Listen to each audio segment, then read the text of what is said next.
mengkaji bersama terkait tentang the power of hijrah.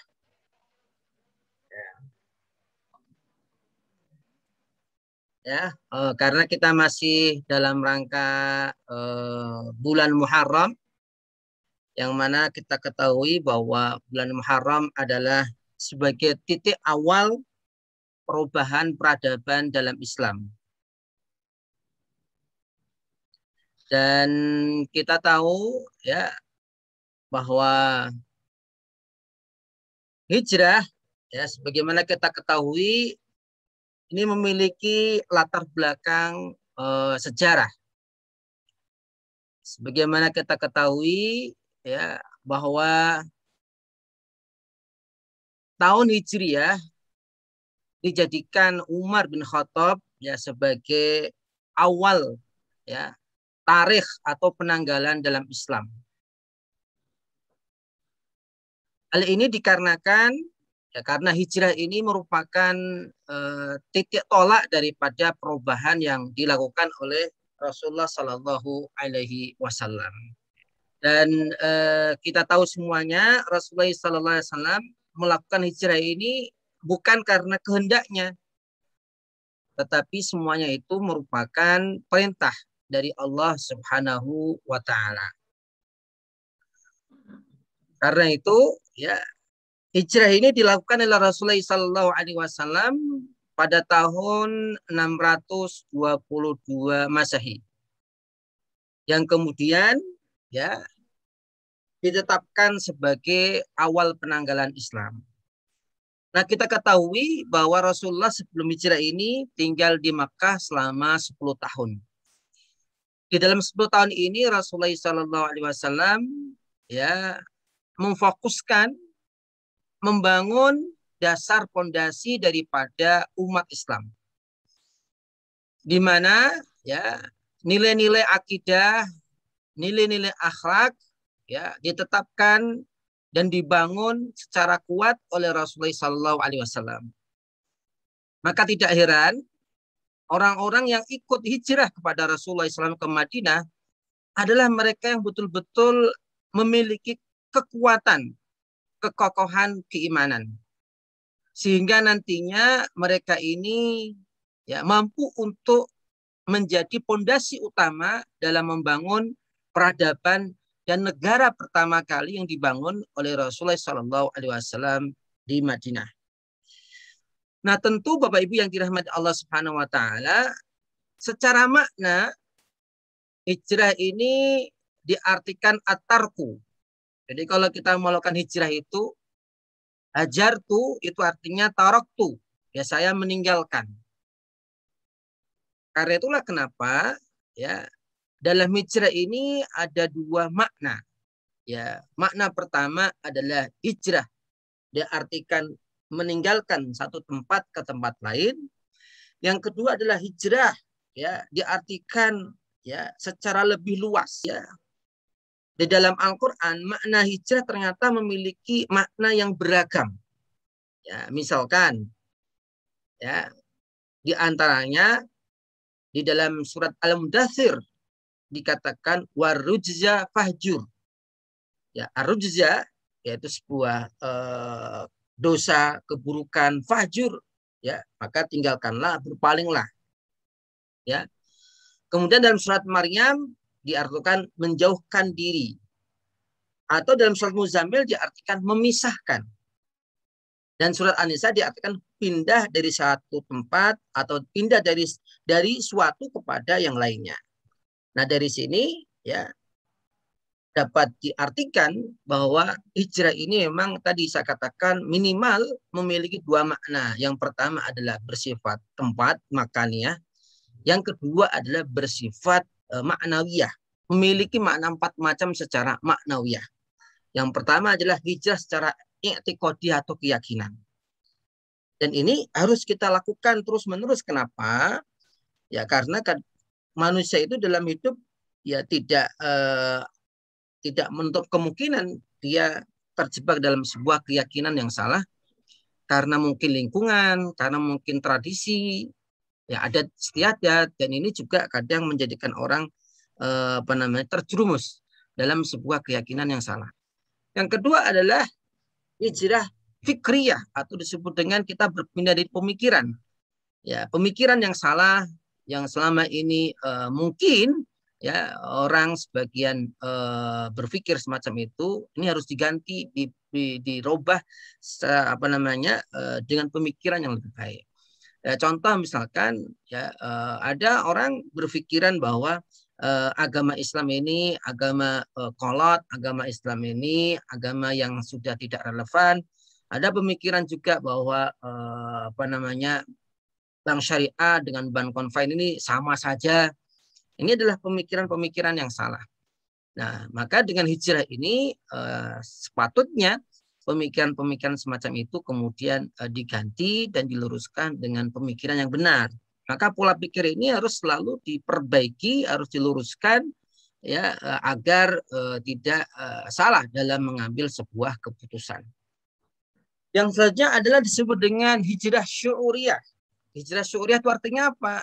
Ada orang polanya ini bersenang-senang ini memiliki kriteria tersendiri. Ada orang itu sukanya dengan bermedia sosial setiap hari, lupa kerjaan, lupa tugasnya, lupa macam-macam. Ada orang sukanya ini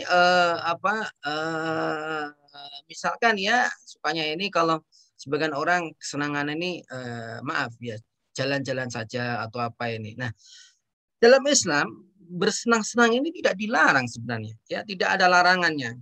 Selama itu dalam koridor diantaranya adalah satu, tidak sampai kemudian meninggalkan yang telah diwajibkan oleh Allah dan Rasulnya. Kedua, tidak jatuh kepada kemaksiatan. Sebenarnya simpel itu aja, ya. Dan tidak boleh berlebih-lebihan.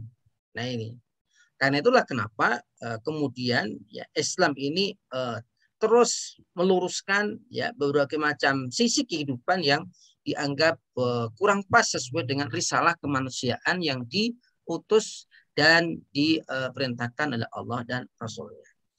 Kemudian hijrah sulukiyah. Hijrah sulukiyah itu hijrah perilaku. Ini penting sekali. Ya, kita temukan ya di sebagian masyarakat kita perilaku-perilaku yang tidak tepat sesuai dengan Islam. Tentu kalau kita berbicara terkait tentang standar, ya kalau kita sebagai orang Islam ya standarnya adalah Al-Quran dan Sunnah Rasulullah SAW. Itu utamanya. Karena itu ya dalam memahami akhlak yang mulia, ya etika yang mulia, ini yang kita jadikan landasan itu adalah Al-Quran dan Sunnah. Maka kenapa ya para pendai ya ketika datang ke Indonesia, mereka kemudian dihadapkan kepada sebuah realita. Realita itu yang harus direspon oleh Islam yang dibawa oleh para wali dan para pendakwah ketika itu. Maka kemudian mereka melakukan yang disebut dengan tarbiyah atau pendidikan ya terhadap masyarakat. Menghijrahkan ya bangsa Indonesia ini atau menghijrahkan Nusantara ketika itu kepada perilaku-perilaku yang sesuai dengan Islam. Tentu perubahan ini tidak bisa dilakukan secara serta-merta, tapi membutuhkan proses. Kita lihat misalkan ya di Kudus yang saya hidup di sana, di sana ada semacam tradisi ya di mana sampai sekarang pun walaupun tidak sekental zaman saya kecil ya, mereka tidak berani misalkan menyembelih sapi. Ya, padahal sebenarnya dalam Islam tidak ada larangan. Tetapi hal ini dilakukan ya oleh Sunan Kudus tidak lain untuk menghormati. Toh masih banyak makanan halal yang bisa dimakan. Bukan berarti kemudian ketika itu mengharamkan, tidak. Ya, saya yakin tidak mungkin Sunan Kudus mengharamkan sesuatu yang dihalalkan oleh Allah.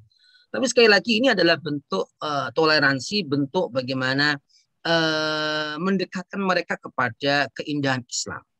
Dan itu sungguh luar biasa. Akhirnya ya berbondong-bondong ya orang-orang yang sebelum Islam itu masuk kepada Islam. Nah, baru kemudian mereka dididik, terus dipelajarkan, diajarkan. Walaupun tradisi ini sampai sekarang masih ada, tetapi ya lambat laun mereka memahami apa sebenarnya dibalik daripada kenapa Sunan Kudus melarang umatnya ketika itu memakan daging sapi. Nah, contoh-contoh semacam itu ini juga perlu kita lakukan dalam tradisi di BPRS kita, ya, hijrah secara perilaku. Ya, bagaimana merubah kebiasaan-kebiasaan ya, secara manajemen atau secara secara perilaku di perusahaan ini dirubah secara lebih baik. Dan kita bersyukur bersama ya dengan nahkoda yang dipimpin oleh Pak Karsono dengan Bu Ida ini, insya Allah ya kita terus melihat berbagai macam kebaikan dan berbagai macam kemajuan. Tentu ini tidak mungkin kita bisa melakukannya kecuali jika kita memiliki disebut dengan hijrah sulukiyah. Ya, kemudian dimulai dari hijrah itikadiyah, keyakinan kita bahwa bank syariah ini adalah bank yang diridhoi oleh Allah SWT. Ini harus diyakinkan. Bank yang terbaik harus diyakinkan. Kemudian diikuti dengan hijrah fikriyah. Jadi secara pemikiran kita memang ya kita memahaminya bank syariah ini ya harusnya adalah memberikan solusi, harusnya adalah memberikan yang terbaik kepada umat dan seterusnya. Kemudian hijrah tadi syuuriyah ya, rasa kesenangan kita. Kita senang itu ketika kita apa? Kita dapat menolong sesama, kita dapat memberikan terbaik kepada nasabah dan lain sebagainya. Kemudian hijrah sulukiyah ini yang sebagai poin utama, yaitu kemampuan, jadi akidah, pemikiran dan lain sebagainya itu mampu merubah perilaku kita. Ya, mampu merubah perilaku kita. Dan itulah yang dicontohkan oleh Rasulullah SAW. Bagaimana? Coba kita lihat ya teman-teman yang dirahmati Allah Subhanahu wa taala. Sosok Umar bin Khattab ini kan menjadi sosok yang sangat populer untuk dicontohkan. Bagaimana beliau sebelum Islam dan bagaimana setelah Islam. Ya, dapat dilihat. Ya, sebelum Islam beliau ini termasuk orang yang sangat benci ya dan sangat tidak suka dengan kehadiran Islam dan Rasulullah SAW, bahkan pernah berniat untuk membunuh Rasulullah. Tetapi sekali lagi Bapak Ibu yang dirahmati Allah SWT, hidayah itu ya di tangan Allah. Ya, kita tidak tahu sebab orang mendapatkan hidayah, dia bisa berubah, berpaling itu bagaimana. Semuanya prosesnya adalah di tangan Allah Subhanahu wa taala. Nah, setelah beliau jadi orang Islam, Masya Allah, ya, walaupun ya dia lebih dulu daripada Ali, ya, daripada mungkin Bilal, ya, walaupun dia lebih akhir ya daripada Ali atau daripada Bilal dalam masuk Islam, tapi ternyata dia mampu untuk menyalib mereka semuanya, sehingga beliau memiliki kedudukan nomor 2 setelah Abu Bakar Siddiq di antara sahabat Rasulullah SAW. Itu tidak lain karena apa? Ya karena beliau mampu untuk berhijrah ya secara maksimal dan secara secara sempurna, sehingga beliau kemudian meneruskan perjuangan yang dibawa oleh Rasulullah setelah Abu Bakar As-Siddiq. Teman-teman yang dirahmati Allah Subhanahu wa taala, ya hijrah ini harus dilakukan terus-menerus ya. Tidak hanya dalam ya bahasanya dalam kondisi tertentu tidak. Tapi harus dilakukan terus-menerus. Ya contoh misalkan ya kadang kita kan lupa sesuatu, kemudian kita diingatkan ini harus lebih baik ini. Semacam itu. Jadi nilai-nilai hijrah ini harus terus dipupuk dan terus dijadikan pendorong kita untuk menjadi dari baik menjadi lebih baik. Nah, dalam hadis Rasulullah SAW diterangkan di sini ya, al-muhajiru man hajara ma nahahullahu anhu. Jadi orang yang disebut muhajir, ya kalau dulu kan konteksnya ketika zaman Rasulullah itu kan hijrah dari Makkah ke Madinah. Dan mereka tidak hanya sekedar hijrah secara tempat, tetapi juga hijrah secara tata kehidupan yang dibangun oleh Rasulullah setelah hijrah ke Madinah. Nah, kata Rasulullah SAW bahwa orang dikatakan muhajir yaitu orang yang selalu meninggalkan segala hal yang dilarang oleh Allah SWT. Dan ini adalah nilai yang sangat super sekali. Jadi bagaimana dalam diri kita ini ada semacam pengingat, alarm ya kita untuk selalu menjadi lebih baik. Oh ini nggak baik, harus lebih baik bagaimana. Dan ini harus dihadirkan terus-menerus sehingga kita memiliki value atau nilai yang akan mendorong diri kita untuk selalu menjadi yang terbaik. Maka kenapa Rasulullah SAW mengatakan dalam hadis, khairun nas anfa'uhum linnas. Sebaik-baik orang adalah yang paling banyak memberikan manfaat. Nah, ketika kita di bank dana amanah ini adalah kita diberikan kesempatan oleh Allah. Tidak semua orang memiliki kesempatan diberikan tempat untuk bisa berbuat baik kepada sesama. Ya, tentunya kesempatan itu terbuka pada siapapun ya. Tetapi ya yang kita bisa langsung ya, berhubungan dengan masyarakat terkait tentang hijrah dari kehidupan yang ribawi kepada kehidupan yang syar'i, inilah kita yang ada di antaranya adalah di Bank Dana Amanah Syariah. Maka kita harus mampu memaksimalkannya. Karena itu semua menjadi ibadah. Jadi ketika kita berangkat ya menuju BDA ini yang diartikan oleh komisaris kita bahagia dunia akhirat ini harus diniati ibadah. Jadi kita berangkat, kita pulang itu tercatat oleh malaikat sebagai bentuk ibadah yang akan menjadi investasi ketika kita kembali kepada Allah Subhanahu wa taala. Dalam hadis lain dikatakan al-muhajiru man hajara sayyi'at. Orang yang hijrah ini ya dikatakan yang mampu meninggalkan segala keburukan. Tentu keburukan ini kan sangat luas, artinya apa? Segala sesuatu yang tidak Allah ridhoi. Itulah sesuatu yang buruk yang tentunya membawa keburukan bagi kehidupan manusia. Dalam surat Al-Baqarah ayat 218 dikatakan, Innal ladina amanu wal ladina hajaru wajahadu fi sabilillahi ulaika yarjuna rahmatullah wallahu ghafurur rahim. Jadi intinya ketika kita berhijrah ya dalam sisi kehidupan kita apapun itu tidak lain dan tidak bukan kecuali kita mencari rahmat Allah Subhanahu wa ta'ala. Maka di sini dikatakan sesungguhnya orang-orang yang beriman, orang-orang yang berhijrah dan berjihad di jalan Allah, mereka itu mengharapkan rahmat Allah Subhanahu wa taala. Sama halnya ketika kita bergabung bersama dalam satu keluarga Bank Dana Amanah Syariah, tidak lain kita ingin berhijrah dalam artian membentuk ya sebuah kekuatan ya dalam rangka untuk mendakwahkan agama Allah Subhanahu wa taala. Dalam hal ini adalah kaitannya yaitu dakwah dalam bentuk ekonomi syariah. Dan itu semuanya tidak lain dan tidak bukan kecuali mencari rahmat Allah Subhanahu wa taala. Bapak Ibu yang dirahmati Allah Subhanahu wa taala, rahmat Allah ini apa sebenarnya ini? Ya, apakah kemudian kalau kita kerja kemudian tidak boleh mendapatkan gaji atau fee? Bukan. Ya. Gaji atau fee itu adalah suatu hal yang pembahasannya ya sudah badihi. Badihi itu sesuatu yang pasti karena kerja kita. Tetapi rahmat ini ya luas dan lebih lebih besar daripada gaji Bapak Ibu sekalian. Yang kemudian diartikan oleh sebagian ulama maknanya adalah keberkahan. Ya.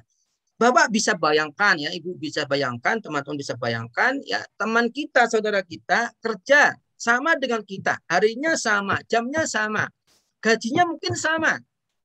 Dia satu bulan dapat 4 juta, 5 juta, sama dengan kita. Tetapi karena kita ada niat ya dalam kerja kita, ada niat hijrah kepada yang Allah cintai, maka Allah akan memberikan rahmat, dan rahmat itu lebih besar daripada apa? Daripada gaji tersebut. Taruhlah gaji kita ini 5 juta. Tapi karena ada rahmat Allah bersama kita, gaji itu diberkahi oleh Allah sehingga bermanfaat untuk diri kita, keluarga kita, umat dan tetangga kita. Bahkan jauh lebih pada itu, harta kita membawa kepada kebahagiaan dunia dan akhirat. Itulah rahmat. Maka kata rahmat ini Ibu sekalian, ya, masuk dalam setiap awal ketika kita membaca permulaan ibadah kita, yaitu bismillah. Maka kita mengatakan Bismillahirrahmanirrahim. Kata Ar-Rahman dan Ar-Rahim ini, Bapak Ibu sekalian, adalah akar kata daripada kata rahmat. Ya, Ar-Rahman, Ar-Rahim itu sama, satu akar kata sama dengan kata rahmat yang artinya adalah kasih sayang.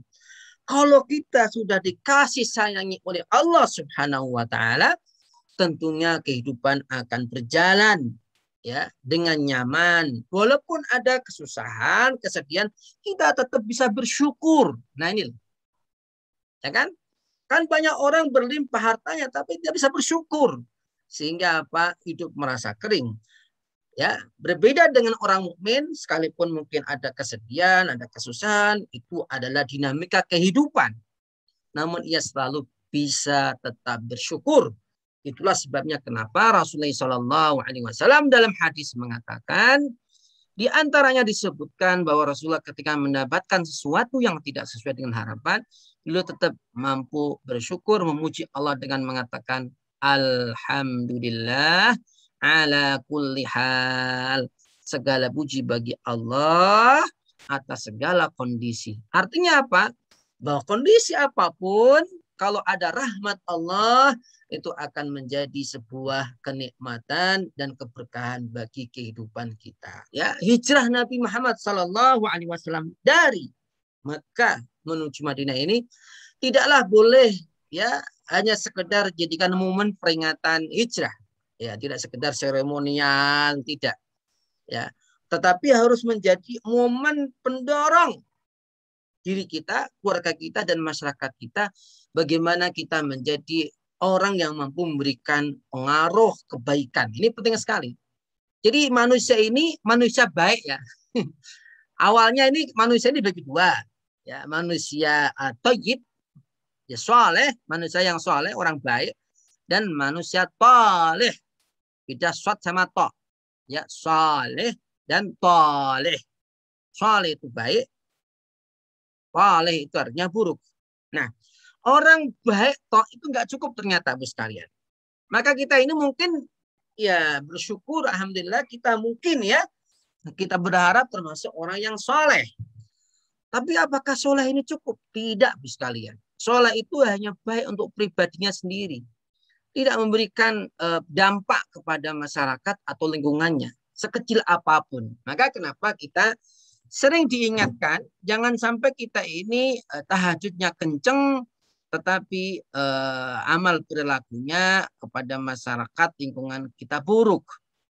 Yang diharapkan adalah kita menjadi saleh wa muslih. Ya, saleh itu artinya orang yang orang baik. Muslih itu membawa kebaikan atau membawa perubahan. Dan itu tidak mungkin kecuali kita memiliki rasa dakwah dan rasa hijrah untuk merubah kondisi masyarakat menjadi lebih baik. Begitu pula kondisi ketika kita di Bank Dana Amanah. Jadi kita tidak hanya baik ya secara secara internal, tidak. Kita tidak hanya cukup mendapatkan gaji atau mendapatkan keuntungan, tidak. Itu sesuatu yang mendasar ya, kita harus memperolehnya. Tetapi kita mampu mengekspansikan ya kebaikan ini kepada orang lain. Dan itu sudah dimulai ya. Saya lihat kemarin laporannya kita sudah mulai berbagi kepada sesama, berbagi kepada lingkungan. Ini yang harus kita perbanyak. Karena apa? Jika ini kita berbanyak, otomatis yang dasar tadi juga naik dengan sendirinya. Ya, itu yang menjadi cita-cita kita. Ya, dulu ya di awal-awal saya masih bergabung itu masih ingat ya wejangan-wejangan apa namanya para